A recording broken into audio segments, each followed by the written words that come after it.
Nocturnal vows, the forbidden ecstasies of Louviers. In the ecclesiastical archives of Normandy lies perhaps the most disturbing documentation of demonic possession in church history, the Louviers convent affair of 1647.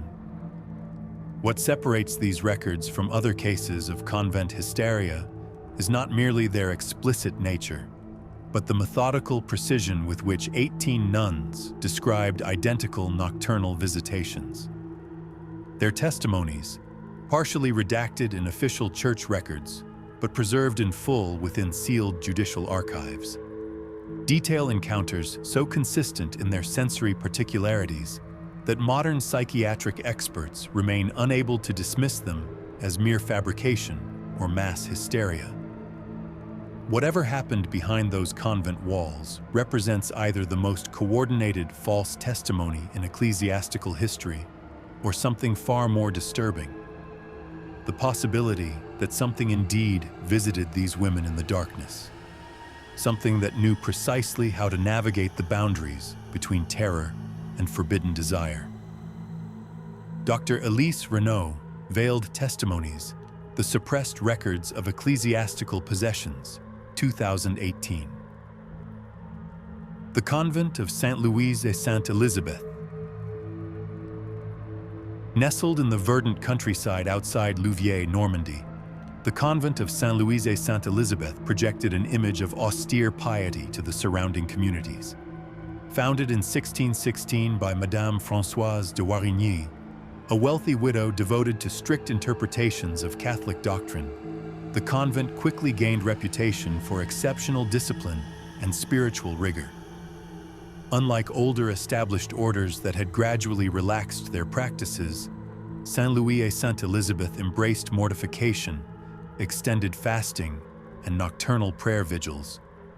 Young women from prominent families across northern France sought admission, attracted by the convent's reputation for spiritual purity in an era of increasing secular influence. By 1642, the convent housed 42 nuns ranging from age 16 to 63, overseen by Mother Superior Françoise du Saint-Esprit, an austere woman who had trained under the founder herself. The spiritual director was Father Pierre David, elderly and respected for his unwavering orthodoxy, assisted by Father Thomas Boule, a younger cleric whose handsome features and intense devotional style made him a favorite confessor among the younger nuns. Nothing in the convent's external appearance suggested the disturbances that would later shock all of France. Its stone walls and modest chapel reflected conventional religious architecture of the period. Only one architectural feature stood out as unusual. The dormitories were designed with unusually narrow windows placed high in the walls, allegedly to prevent worldly distractions, though later investigators would note these windows also severely limited natural light and air circulation, creating an atmosphere of perpetual dimness and close, heated air within the sleeping quarters. The first manifestations. The troubles at Louviers began subtly, first documented in Mother Superior Françoise's private journal in late autumn 1642, following Father David's death and his replacement by Father Mathurin Picard.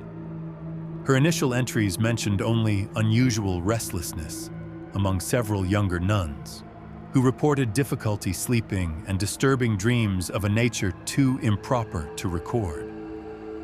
By January 1643, these disturbances had escalated.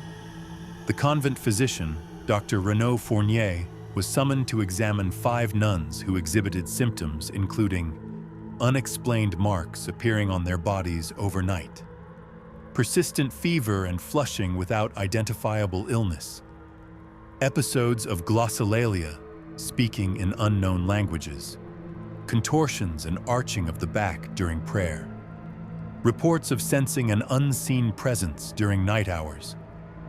Dr. Fournier's clinical notes, preserved in the Rouen Medical Archives, reveal his professional bewilderment. The physical manifestations defy medical explanation. The marks upon their bodies, primarily on the inner thighs, lower abdomen, and breasts, resemble neither disease nor self-inflicted wounds, having the appearance of pressure marks from firm handling. Several patients exhibit unusual sensitivity in these regions, responding with visible tremors when the areas are examined. Most concerning is their synchronized symptoms. All 5 experience these phenomena during the same nocturnal hours, approximately 2 a.m. to 4 a.m., despite sleeping in separate cells. All report similar sensations of weighted pressure upon their bodies and difficulty drawing breath, consistent with what medical literature describes as night terrors. Yet their descriptions contain details too consistent to represent mere individual dreams. Dr. Fournier initially diagnosed vapors of a melancholic nature, possibly exacerbated by excessive fasting and insufficient ventilation, prescribing improved nutrition and open windows despite winter temperatures. His recommendations were implemented for 3 weeks with no improvement. By March 1643, the affected nuns had increased to 11, and their symptoms had evolved from medically ambiguous to overtly disturbing. The nocturnal visitations.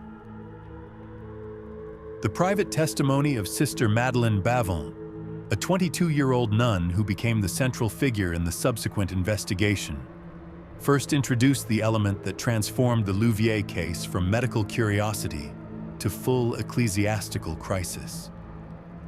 Her statement, recorded by Father Boulle, but initially kept from church authorities, described experiences of a nature rarely documented in ecclesiastical records. The visitations begin with a coldness in the air, though my body becomes unnaturally heated. I feel a pressure descending upon me, gradually taking form and weight.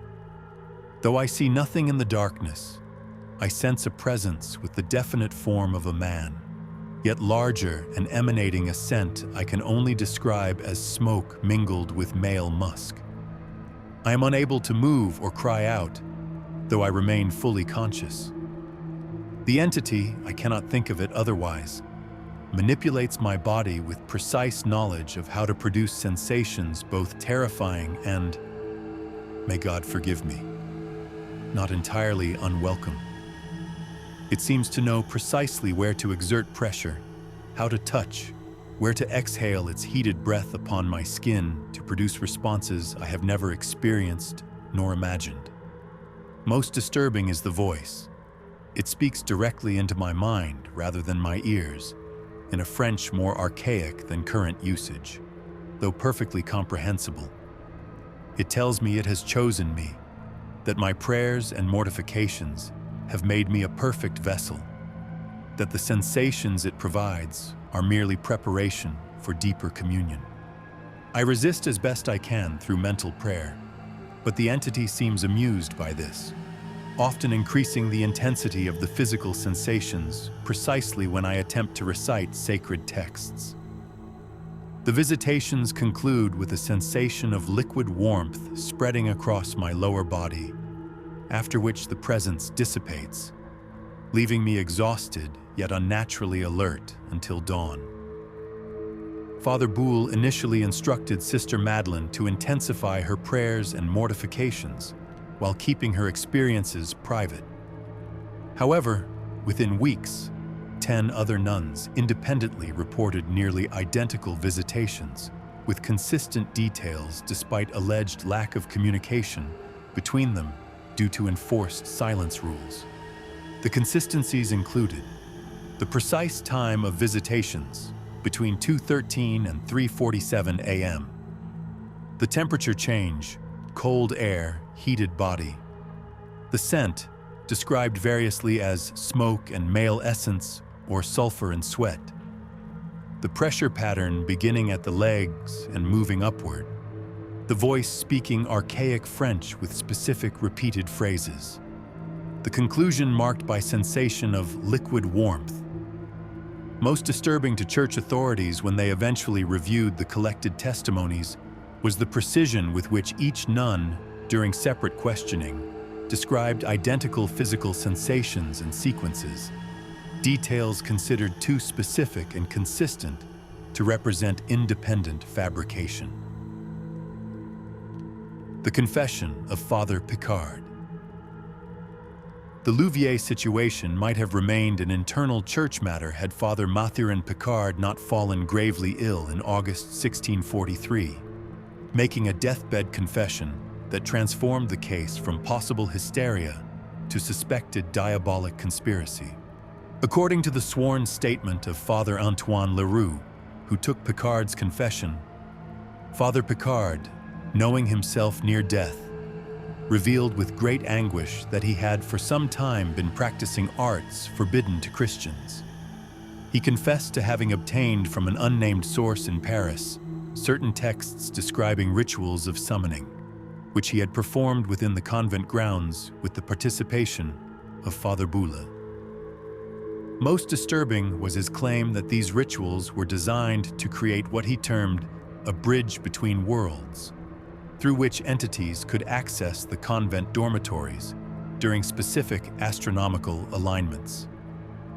He claimed these entities would, through physical manipulation of the sleeping nuns, create within them susceptibilities that would make them more receptive to certain theological interpretations he wished to instill, a form of nocturnal preparation for his daytime spiritual guidance.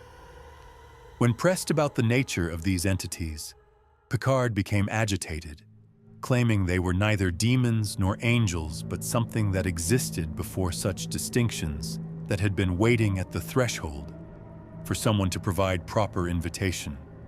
He died expressing terror not of hell, but of what awaited him in the space between. Following Picard's death and burial on convent grounds, the disturbances accelerated dramatically. The number of affected nuns increased to 18, and their symptoms evolved from private nocturnal experiences to public manifestations during religious services. The public manifestations. By November 1643, the situation at Louviers had become impossible to contain.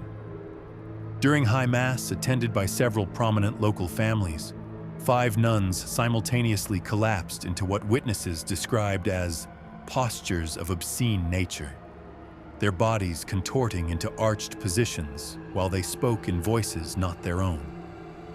The Bishop of Évreux, who had initially dismissed reports as exaggeration, witnessed one such episode and immediately authorized a formal investigation. His private correspondence to Cardinal Richelieu, discovered in state archives in 1887, reveals his profound disturbance. What I observed cannot be attributed to mere feminine hysteria or medical affliction. Sister Marie du Saint-Sacrement, a nun of unimpeachable virtue previously, rose during the Eucharist and spoke in a voice entirely unlike her own, deeper in register and speaking a French more consistent with the previous century in its constructions. The obscenities this voice uttered I will not commit to paper, but they demonstrated knowledge of intimate acts that a cloistered woman could not possibly possess.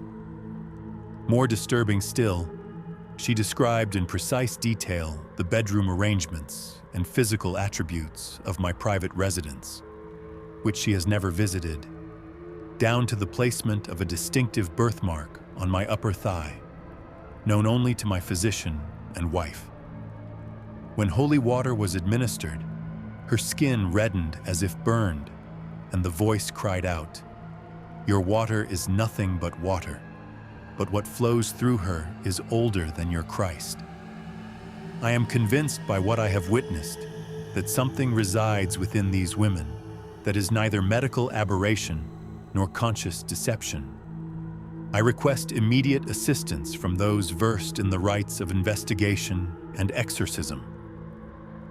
The formal investigation began in January 1644, led by Royal Commissioner Jacques Pignon and a team of physicians, theologians, and legal experts. Their systematic approach set the Louviers case apart from previous convent possessions, creating a methodical record that remains uniquely valuable for historical analysis. The investigation. Commissioner Pignon established strict protocols for examining the nuns, including individual interviews conducted separately, with testimonies sealed before comparison, physical examinations by both male physicians and female midwives, tests of physical response to sacred objects concealed among ordinary items, observation under both regular and covert surveillance, examination of convent grounds and buildings for evidence of ritual activity. The investigation's findings, documented in over 600 pages of testimony and observation, revealed disturbing patterns. Physical evidence included unusual marks on 18 nuns' bodies, primarily in intimate areas, displaying consistent patterns despite the women having no opportunity to coordinate. The marks formed what physicians described as deliberate patterns, suggesting hands of unusual size and proportionate configuration, with finger marks larger than typical male hands. Medical examinations revealed that 16 of the 18 affected nuns showed evidence of what the reports delicately termed compromised physical integrity, despite their cloistered status, a finding that contradicted conventional understanding of demonic possession, which was traditionally believed to be spiritual rather than physical in nature.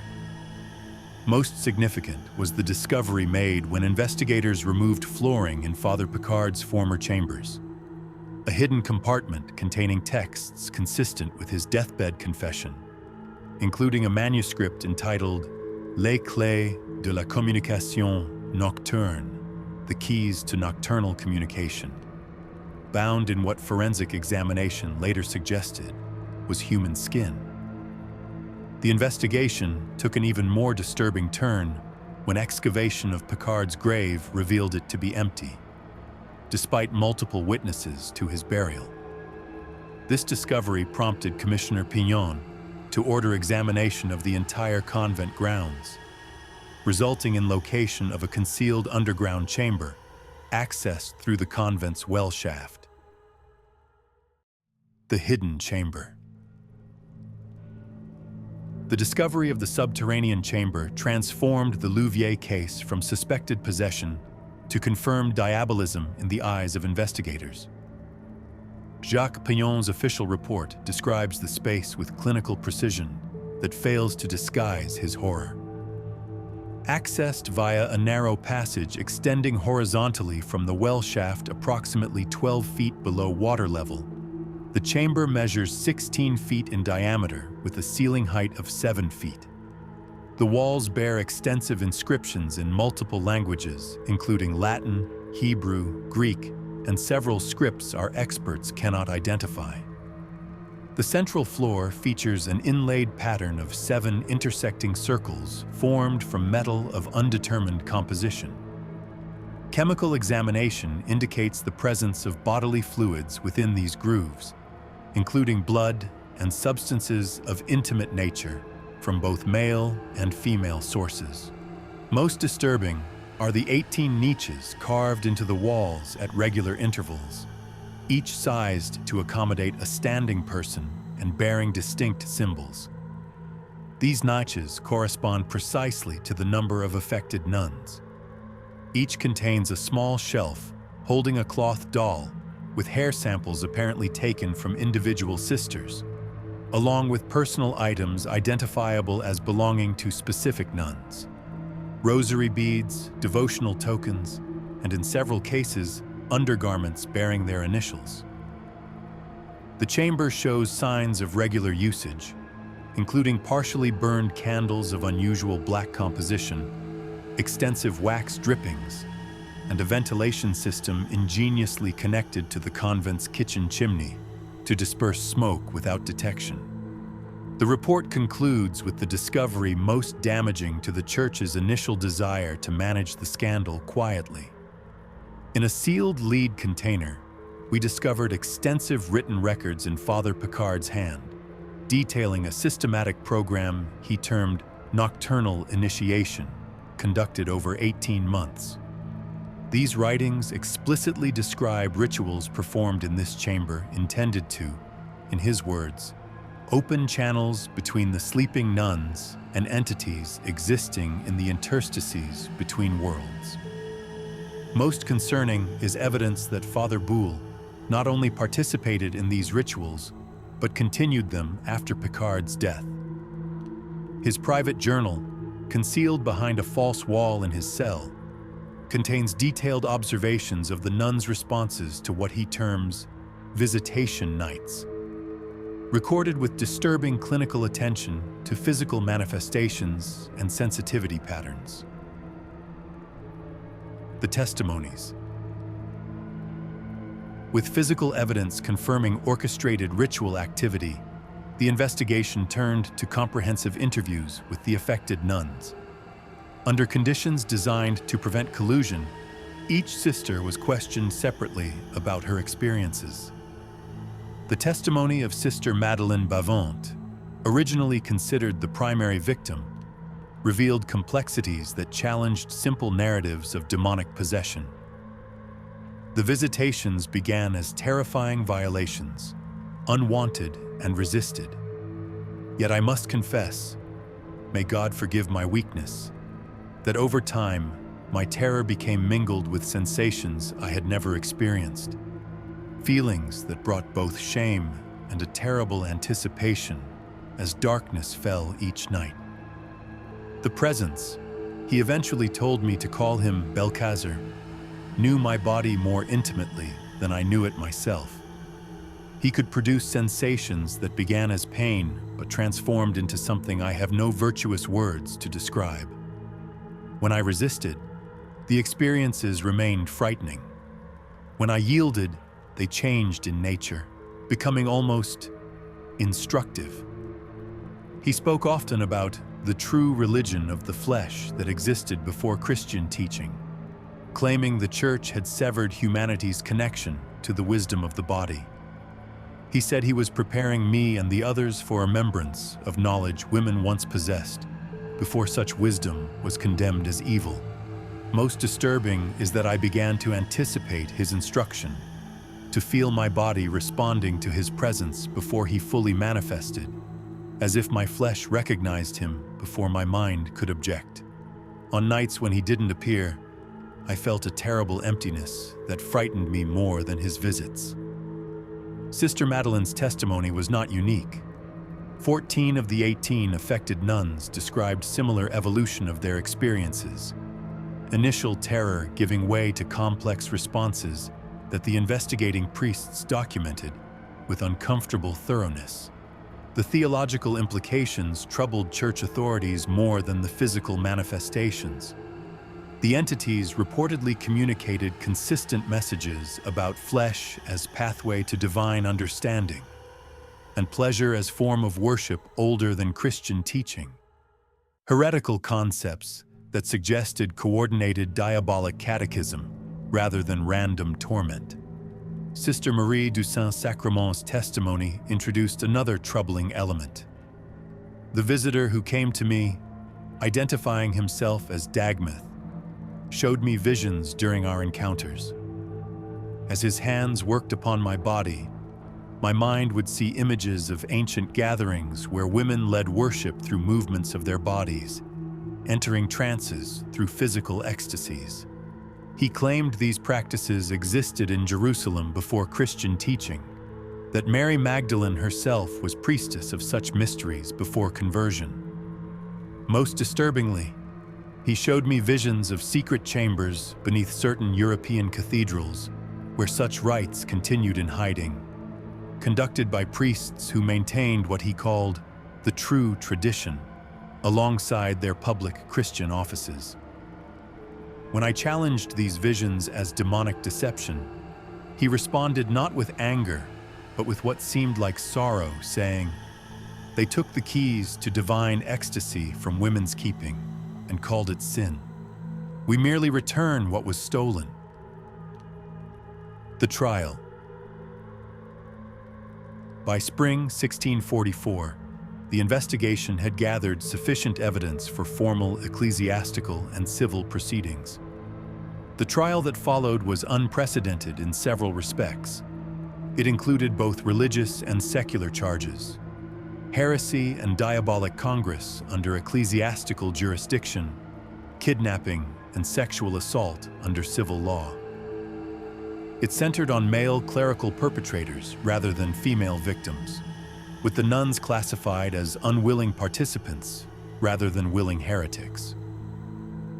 It featured physical evidence and systematic documentation, rather than relying primarily on confession or spectral evidence. Father Thomas Bull, arrested while apparently attempting to flee to England, became the primary defendant after Picard's death. The trial records indicate he initially denied all charges, but changed his position after being confronted with his own journals and the physical evidence from the hidden chamber. His testimony, given under significant pressure but not formal torture, unusual for the period, outlined a conspiracy more complex than initial investigation suggested. Father Picard initiated me into what he termed the ancient way shortly after my assignment to Louviers. He claimed to represent a lineage of clerics dating back to early Christianity, who maintained certain practices and knowledge deliberately excluded from church doctrine, specifically, understanding of how to communicate with entities neither angelic nor demonic, but which existed in realms tangential to our own. These entities, he claimed, could be bound through ritual to provide services, including access to hidden knowledge, influence over others' thoughts, and physical healing. The price for such service was providing these beings with experiences of physical sensation, which they craved but could not experience in their native state. The rituals in the hidden chamber created connections between specific entities and chosen nuns, preparing channels that allowed these beings to temporarily experience physical sensation through the women's bodies during sleep states. The women were chosen based on Picard's assessment of their receptivity to certain energetic patterns.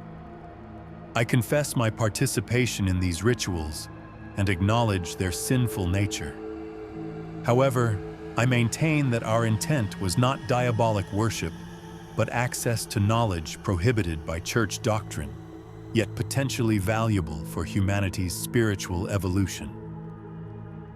The ecclesiastical court rejected Boule's attempt to distinguish between demonic practice and what he termed pre-Christian mysteries, finding him guilty of sorcery, heretical teaching, and grave violation of his priestly vows. The civil court additionally convicted him of physical violations against the nuns conducted while they were in states of unnatural sleep induced through alchemical preparations. On July 21, 1644, Father Thomas Bull was publicly executed by burning, following degradation from the priesthood. Before the flames were lit, he reportedly called out not for Christian mercy, but to unseen presences. I have opened the door as promised. Now honor your covenant to those who follow. The aftermath. The resolution of the Louviers case proved far more complex than authorities anticipated. While Boule's execution was intended to conclude the matter, the physical conditions of the affected nuns deteriorated rather than improved following his death. 12 of the 18 women continued experiencing nocturnal visitations with increasing intensity. Exorcism rituals proved ineffective, with several priests reporting unusual physical symptoms themselves after attempting the rites, including unexplained marks appearing on their bodies and disturbing dreams mirroring the nuns' reported experiences. The Bishop of Évreux ultimately ordered the convent dissolved in November 1644, with the affected nuns distributed to different religious houses across France for ongoing spiritual treatment.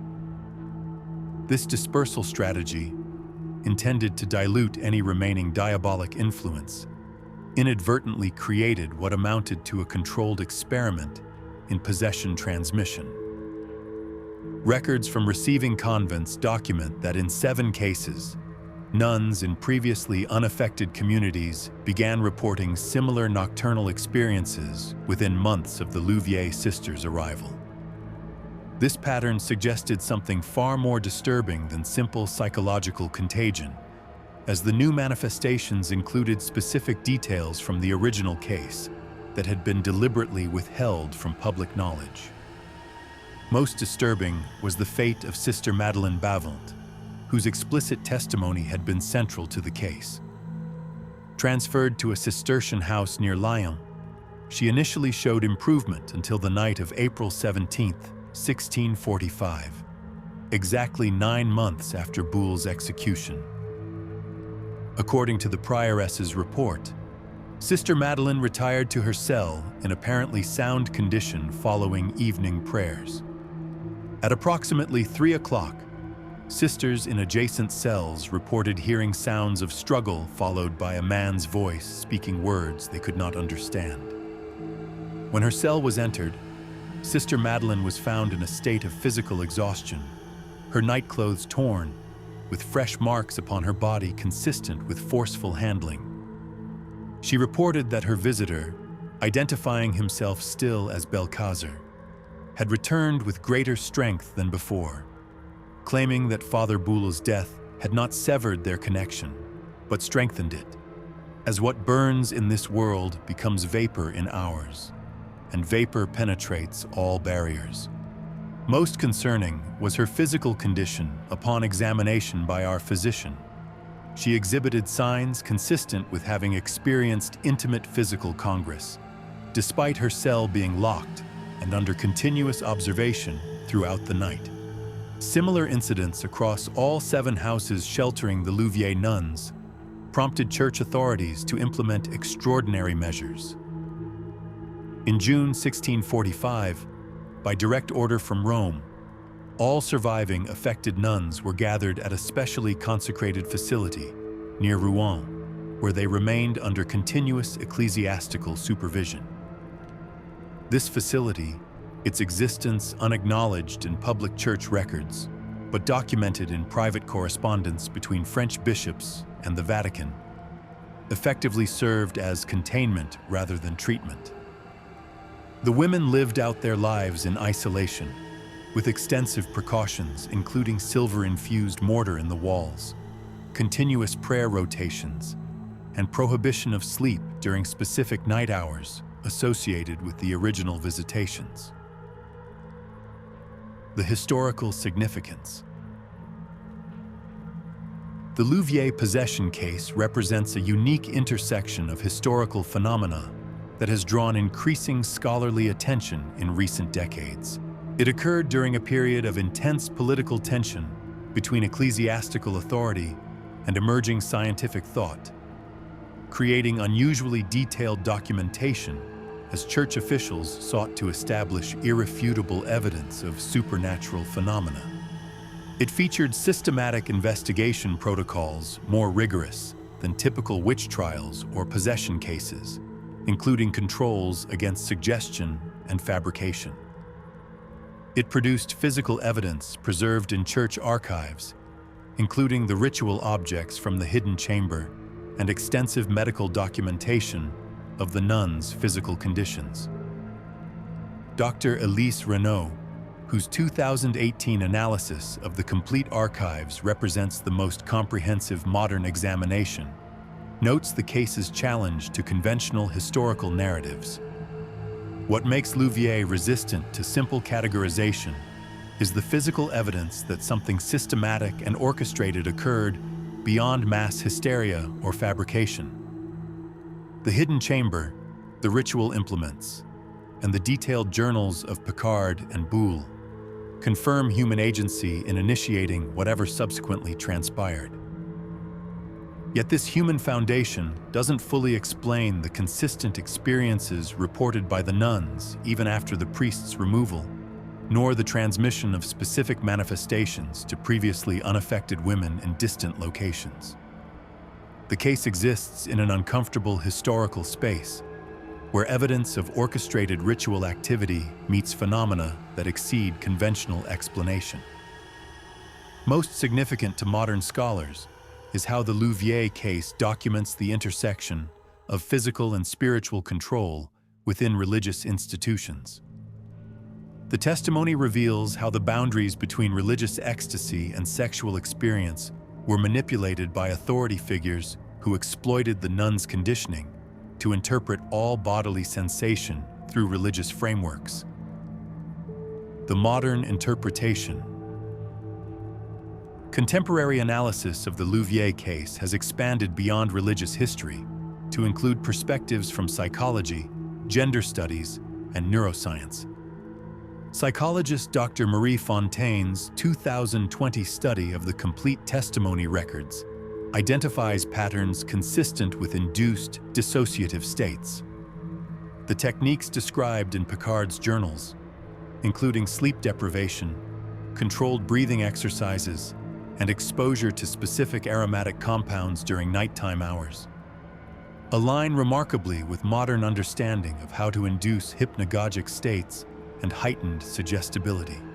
What appears supernatural in 17th century documentation becomes recognizable as sophisticated psychological manipulation when viewed through contemporary understanding of neurological mechanisms.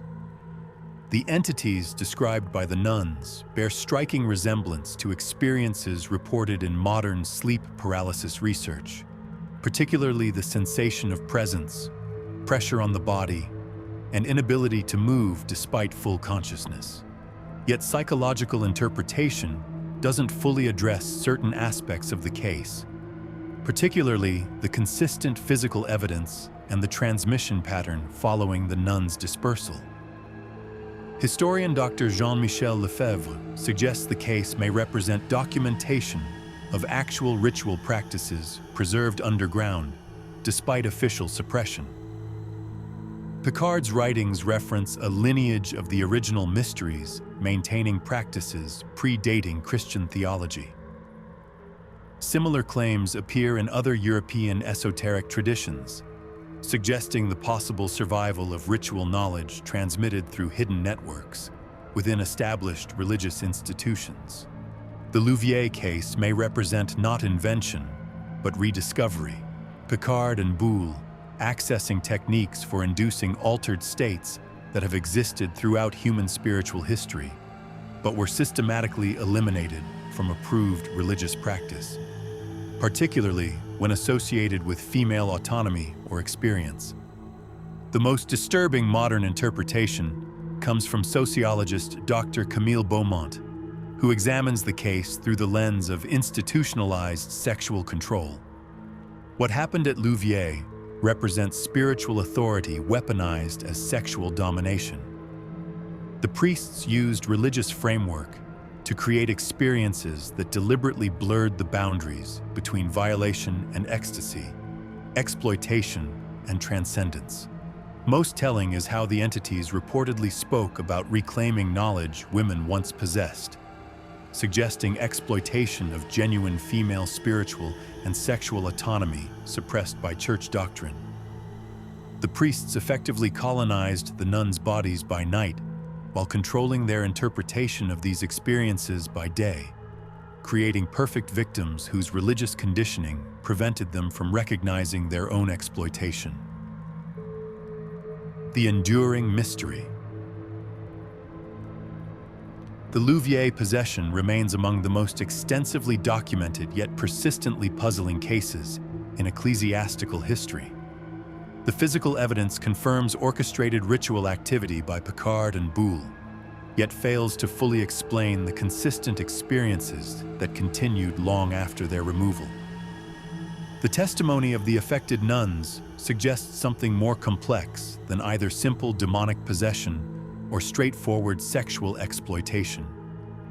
Their experiences evolved from terror to something more ambiguous, involving transmission of specific theological concepts that challenge church doctrine in sophisticated rather than simply blasphemous ways. Most unsettling is the suggestion in multiple testimonies that whatever manifested at Louviers wasn't summoned into existence by the priest's rituals, but was merely given access to something that already existed within the women themselves. Knowledge and capacities deliberately suppressed by religious conditioning, as Sister Madeleine stated in her final recorded testimony, preserved in the sealed archives but omitted from public church records.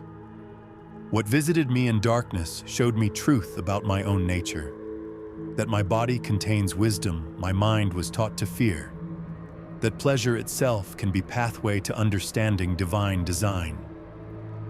The true sin was not what happened in my cell by night, but the teachings that made me believe my body's responses were evil rather than sacred.